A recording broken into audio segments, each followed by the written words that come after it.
నేను యాక్టర్ కావాలనుకున్నాను, నువ్వు సపోర్ట్ చేస్తే.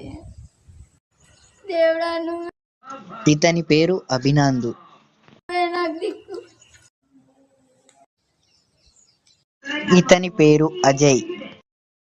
దేవుడా నాటొట్ట ఛాన్సి నాటు నచ్చిన కథలు నేను రాకుంటా. దేవుడా నాటొట్టని తోడి ఒకటి షార్ట్ ఫిలిం. ఇతని పేరు గోపిచంద్.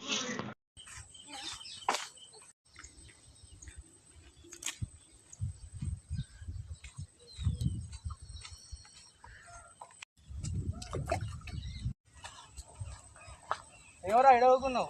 అత్తవా అత్తవా రమ్మన్న చుట్టుకు వస్తావు.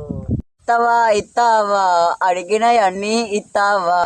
అంటే నత్తనా నావే పాట పాడుతాను వాడు నువ్వు. రే ఇక్కడ ఏం చేస్తారా నువ్వు? అలా బండలేసేది కనిపిస్తుంది కదా. అదే గిరిదాకా పోయేద్దాం పారా. సరేపా.